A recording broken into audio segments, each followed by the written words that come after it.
Welcome back. And indeed, President Uhuru Kenyatta, just a few minutes past 6 p.m. this evening, made his acceptance speech and said that he celebrates the resilience of the Kenyan democracy.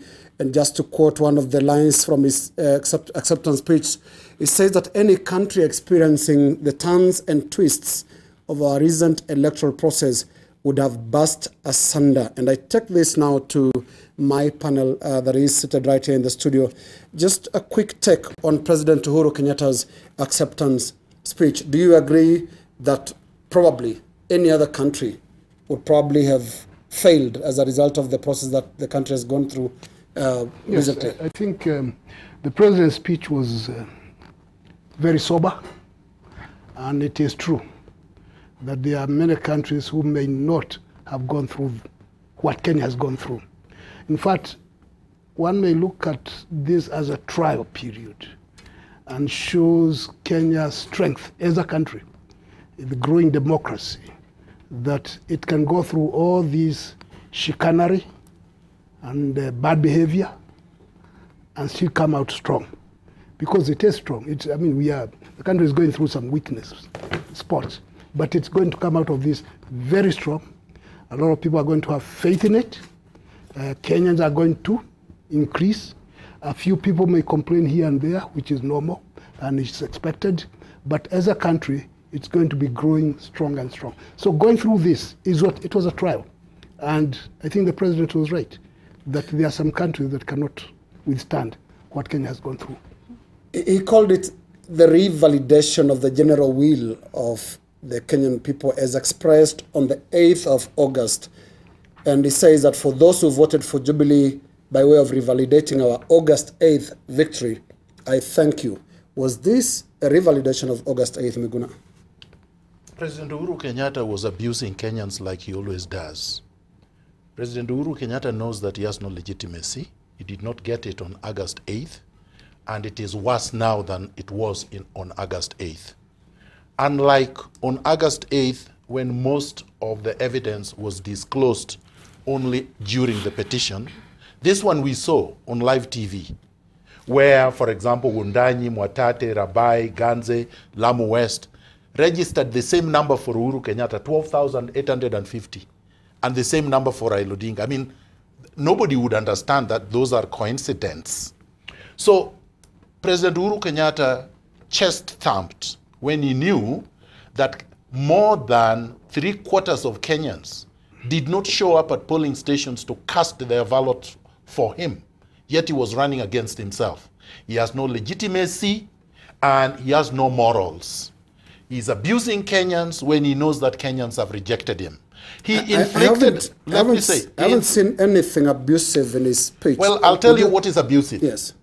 He said that this was brought about by the Supreme Court and some people that used magic or witchcraft against. That's an abuse on us. We know how shambolic the elections are. He's even abusing the Supreme Court. He's trying to diminish what they did. The Supreme Court looked at the evidence and concluded that illegalities and irregularities happened and that he did not win the election. The numbers that he keeps on just a moment, because repeating, the context yes, of what he said, he actually walked out of his written speech and said that his supporters overcame intimidation, violence, and witchcraft. Yeah, but I'm trying to tell you that that is an abuse to the Kenyan people. Where is the evidence of witchcraft against his supporters? Where was the evidence of violence against his supporters? The only violence inflicted on the Kenyan people, and this I have condemned many times, is Uhuru Kenyatta using security forces to butcher, to brutalize, to maim, and to torture innocent Kenyans, including children. Right. This is a fact. Scheaffer, we are on the acceptance speech by President Uhuru Kenyatta. Did he say what you wanted to hear? No, I'm struggling to relate to him. And I am struggling like any other Kenyan who did not believe in the process of this, because at the end of the day, we are reminded constantly by the spirit of Maraga that he said elections are not about numbers, they're about a process. It's not an event, there's a way we get to where we get to. But just by that alone, I am struggling to relate to his speech because, one, it does not include me, who does not trust in the way he has gotten where he is now, and is questioning if he has earned that position, and is questioning if he represents me, and if he understands that I too matter, despite the fact that I don't see eye to eye with how he's governed the country in the last 5 years, right?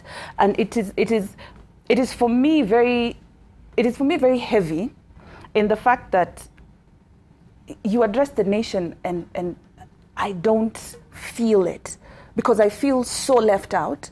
I feel so distant with you in regards to the things that are mentioned. And even Chebukati himself mentioned that we need to work on the economy and leave the politicking aside. And I wondered, since when did we assume as people that we would get a thriving economy in a political environment that is volatile, in a political environment that is divisive, in a political environment that is exclusive, in a political environment that does not recognize that it rides on the back of poor Kenyans, yet very few people benefit in this country? But you haven't told me what you wanted to hear from him. I wanted to hear, how does he believe he got where he got credibly? Something very difficult Very for him few to probably, candidates yeah, in something their very acceptance difficult. speeches would I address agree, that. I agree, and that I don't expect to hear him say directly that I don't deserve this, or I don't know how I got here. But I need to hear certain things like, I recognize that there have been challenges towards getting here. You know, I recognize that there has been violence meted by the police upon certain communities in this country. I recognize, because he's now speaking as a leader, because, you know, at the end of the day, he's not president-elect for just a couple, you know, tribes. He's for everybody, and everybody else who has also lost their lives, who also feel completely left out in his leadership. I didn't feel that. I didn't feel an inclusive speech.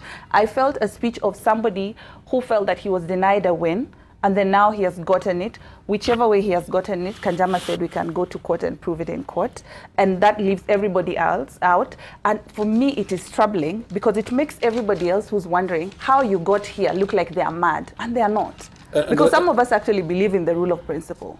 Right, let's now go to Charles Kanjama. Charles, you listened to the speech. I did, and I do have a copy here. I've looked for anything that addresses people who never supported his bid. What acceptance speeches traditionally do in places like the United States, where you reach out to even the other side that didn't vote for you.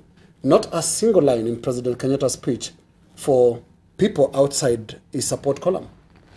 I think, Linus, we are facing a situation that we've not had in this country before, where a president is being forced to give a second acceptance speech.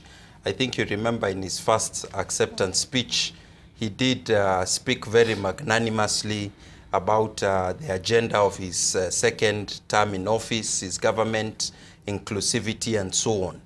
And Linus, you do remember that on 8th of August, he actually gave two speeches. He gave a brief speech when accepting the certificate, and then he gave his formal acceptance speech, I think shortly thereafter, in a different venue. And I get the impression that he was reprising the initial speech, which you could call the victory speech, where he was reaffirming his victory. You are right that he did not focus the speech on his agenda for the next 5 years, on issues of inclusivity and so on, beyond stating that he was ready to engage in dialogue after the constitutional processes had come to an end. He said he was ready to subject himself to the constitutional means, the Supreme Court, to accept the verdict of the Supreme Court. He spoke about the rule of law.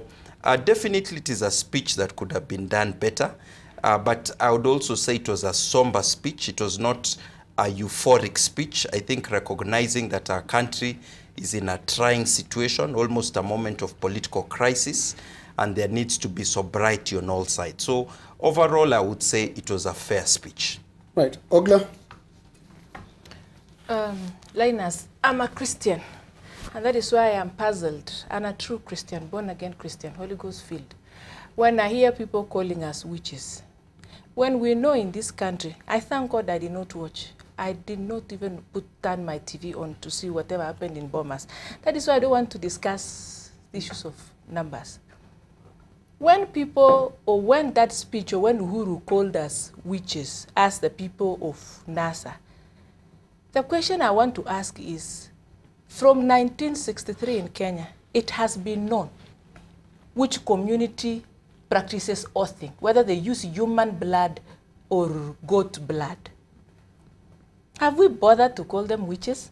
And where is the highest level of witchcraft, if not in taking oaths, which has been administered? Where is witchcraft in matters of elections, Linus? Where was witchcraft? And if indeed, you know, there is a scripture that says that pride goes before fall. And there's another scripture in Amos that says that there are people who turn justice into bitterness and make righteousness, push righteousness into the ground. And I think this is what Uhuru, his camp in Jubilee, are trying to do. And I want to say, sorry that I did not allow you to say what you wanted to say, that there is a God in heaven who will judge these affairs. When someone says that he's calling himself president, he's not my president. Hold on, Olga. Because you speak of actually not having watched the acceptance speech. I did not. You have just read. So I'll ask you, because NASA, which you're part of, voluntarily made the decision not to take part in the October 26th election. What would you have liked to hear from him? Being the only candidate, basically, in the race, 98% of the vote, 7.4 million votes, declared winner and president-elect by the IEBC. What would you have liked to hear from him?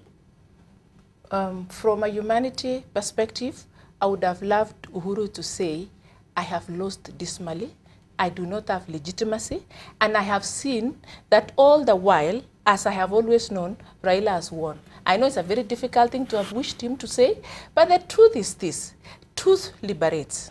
And truth has a way of calming every situation. But Olga is given a winner's certificate and he makes a speech saying that he's lost. Is that how it can work? You know, I do not believe that he won. So if I were the one, I would have still said I did not win. Again, this is the context. NASA pulled out of the race. Yes, that's why I didn't even watch, my dear. Yes. That's why I didn't watch. Because we pulled out. Linus. And we have no problem with that. All we said, we did not pull out because we cannot campaign. We pulled out because we know we won in 2007, we won in 2013, we won on 8th August, and our vote was stolen, and we said we cannot go to the same voting with the same people who rigged our elections. And when you did, they proceeded to have an election which President Uhuru Kenyatta got 7.4 million votes. Linus, that is your belief. Hold on. No, that is your belief that you got 7.4.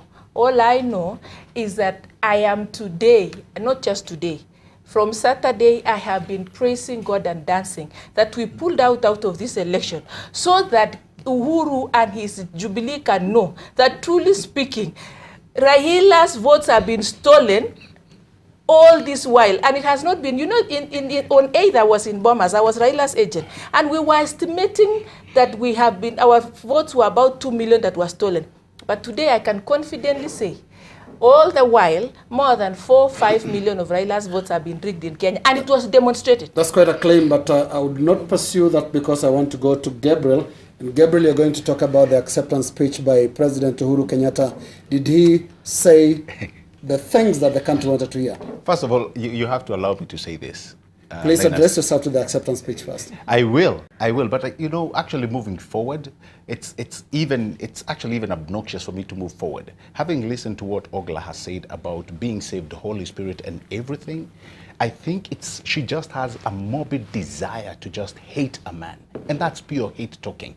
The same book she's quoting here talks about everything else, but the greatest is love, which she has failed. It goes on to say that from the abundance of the heart, even though I'm not a Christian as you are, probably much of a Christian as you are, from the abundance of the heart, the mouth speaks. Actually, you've had that. Actually, there's no truth in that. Really. There's no truth in that. But anyway, the speech. Spiritual matters were not on my agenda to be but she's the one who came with it. She's the one who came up with it. Okay? I was just Go to the hates and acceptance speech. yeah, Go to exactly. the Now, acceptance speech. after the morbid desire hate, we come to the speech, and really it was just a subtle speech. And let's not read too much out of it. The man has not even been sworn in. He just preempted in his speech and said, just follow the Constitution, do as you will within the next 14 days. If you are going to challenge this, go ahead. And you see, that's the fruits of our democracy. That's our Constitution, which makes me, you know, you must love being a Kenyan. Even if you say he's not your president, at least he's allowed you to follow the Constitution. And then again, allowed. we come. What do you mean? Allowed. He has allowed you to follow the Constitution. No, we all are allowed to Kenya follow the is- Constitution. I'm a Kenyan He by swore. right. He swore to Hold on, uphold the hold on. Constitution. Okay, hang on. He actually swore to protect and follow the Constitution, which he has done. I don't think, and I've not seen and I've not heard anybody saying the president has gone out of the mandates of the or the confines of the Constitution. So we come to the issue of him talking about the subjects that his people or the people who supported him have gone through. The president is just quoting a video that has been going up and about, and everybody, I feel, has listened to it about the Uchawi thing. There is a parliamentary woman in Mombasa who said, we are calling upon all the Wachawis. I am not making this, I am reporting There are many videos, both sides exactly, of the campaign. exactly, where somebody said, we are calling on all the witchcrafts. So that name did not emanate from him. He was just reporting a fact. And you know what, Linus? Let's not read too much on this. The person just said his supporters have just gone through a myriad of very many things, which is true, through violence, through intimidation. Those are facts. Those are truths. You know, we can sing here and we can dance, but at the end of the day, we'll go back to the post of truth. That is what will come and actually put us on an even keel. I think Scheaffer wants to respond. I'm curious. You talk about the Jubilee supporters have gone through a myriad of violence. Where? It's not only them. It's not only Jubilee I asked supporters. where? By the way, I asked by where? the way, I went to Mathare. I was in Mathare. I asked. where? I'm telling you, I was in Mathare. I voted in Mathare. People were pickpocketed. Homes were vandalized. You saw an Equity Bank. You Thank saw an you. Equity Bank. Now let You me saw- finish what you I saw- wanted to and say. please, Let me don't- finish what I want to say, Gabriel. Unless you say Jubilee supporters were violent. Let me finish what I wanted to say. Do not lie. Do not lie, please. I've just reported No. facts. No. Do not lie, please, about the fact that Jubilee supporters have experienced the same level of violence that we have seen Raila supporters go through. Don't lie. People are dead, Gabriel. People are dead. You see, these things make me upset. My hands start to shake because I feel that there's a dehumanization Well, you of can people. shake No. like that. But that- There's a okay. dehumanization Hold on, of people Scheaffer. in this country. Hold on, It's not Scheaffer. right. Let's get back to this. Dehumanizing. Yes. Wait, Gabriel. Right. Let's get back to this because we are discussing the speech by President Uhuru Kenyatta. He made his acceptance speech this afternoon, and I just want to quote one more part. He was compelled, he says, about the bill that was brought to him. But when the bill was brought to me for signature, I was compelled by my conscience to go back to the origins of law. If an act of parliament is a direct expression of the people, were the people happy with this law? Some argued that I was changing the rules of engagement halfway through the game. Others argued that the change of electoral law ahead of the 26th election is a privilege to myself and my party over my competitors. I did not sign the new bill into law. Professor Munene? Well, he did not sign, and I think he tried to explain himself, because there was a lot of pressure. Sign, don't sign. Sign, don't sign. So he did not sign. He did say himself that Yeah. I will sign it when it comes to him. Yes, and then he had a lot of advice and thought. And so he listens to a lot of people. And as a leader, he ought to listen, and he does listen. So yes, this was a tricky thing, and he let it be there. So he did not sign, as he had said he would. And in Now- your view, why did it end up in his acceptance speech? Why was this an issue for the acceptance speech? Because it was in the public domain. Why didn't you sign? He was trying to explain that. Because it was expected. He had said he would sign. He did not sign. So he had to explain why he did not sign. And let me add, Linus, just because my neighbor here jumps to things. I said Chebukati pre-spoke. And then he corrected himself, as a wise man does when he does something. So the president's speech, to the point, why he had to explain his failure to sign. It was prudent, it was wise, it was commendable that he had to explain himself. Because, as you point out, he had previously said he would sign. He did not. So people ask questions, why? And so he had to explain to himself. That's my take on that. And he appeared to put himself on the defense on this issue, Miguna.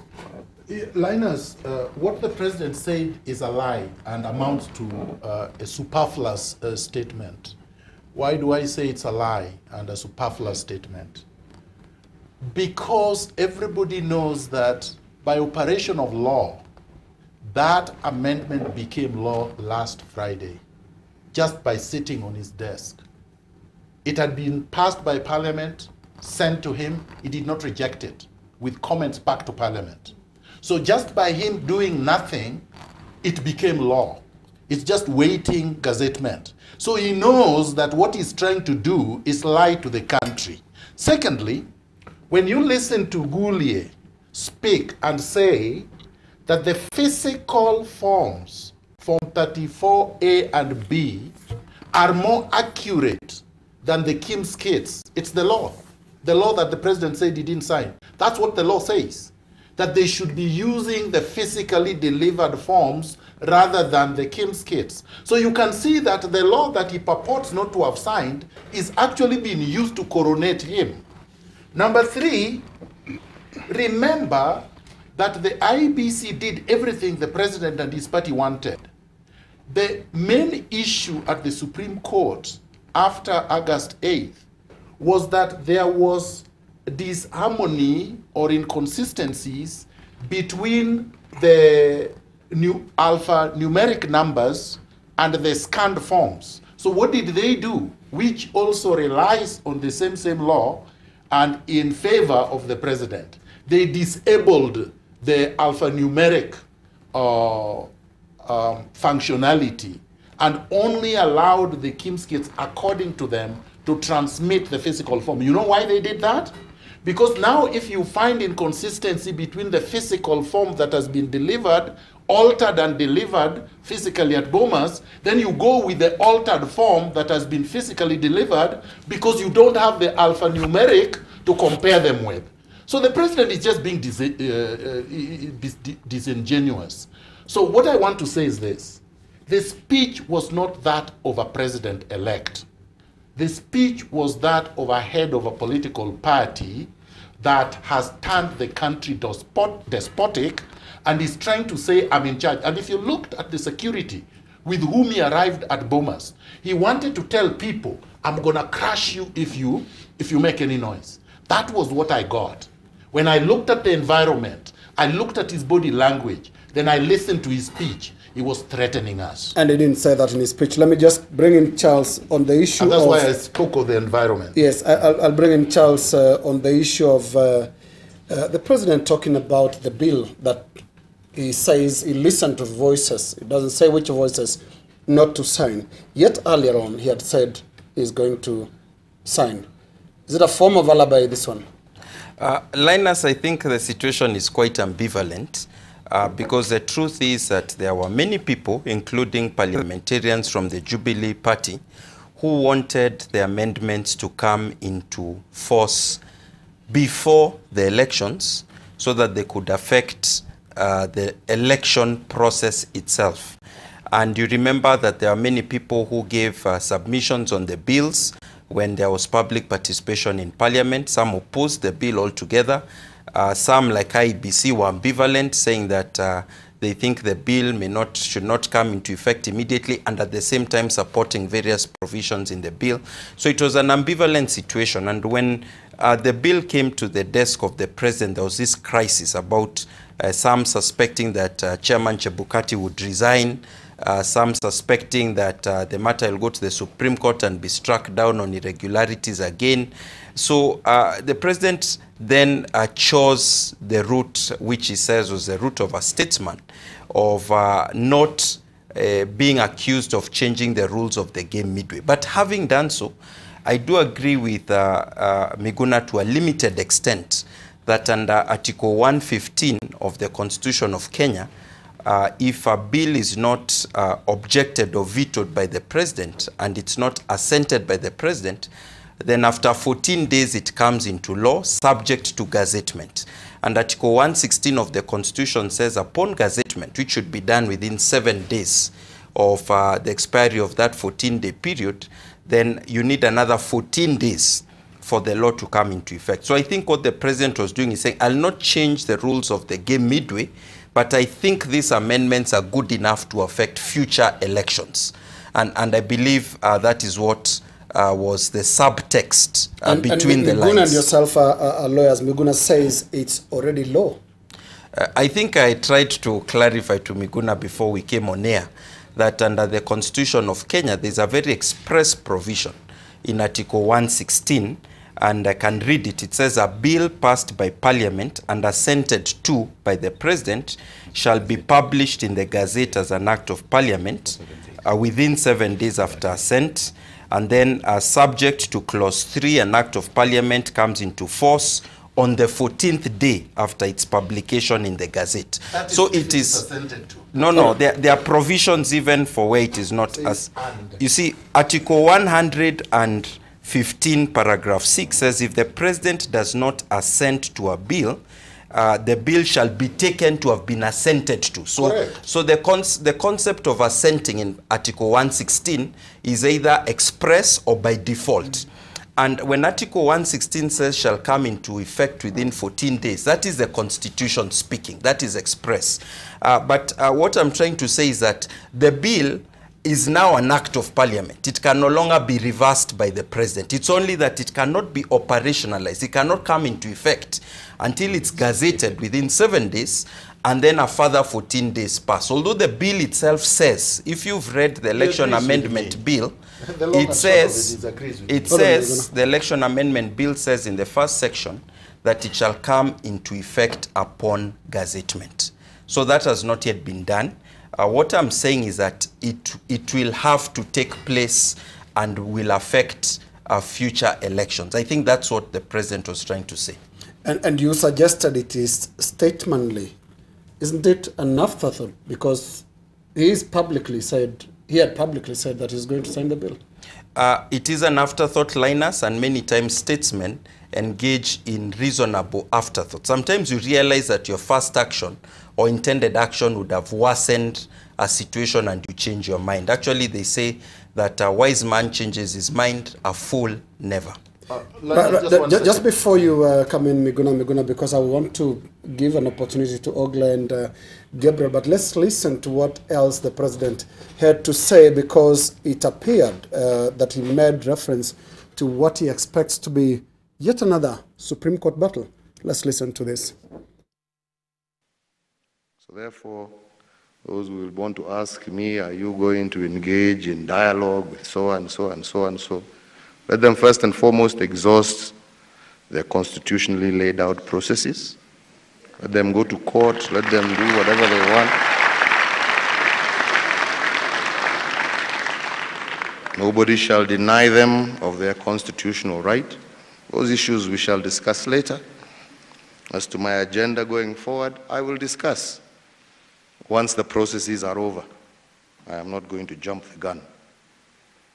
Gabriel, very, very quickly, the president seems to be expecting another Supreme Court battle. Olga, should he? He knows that Kenyans will go to court.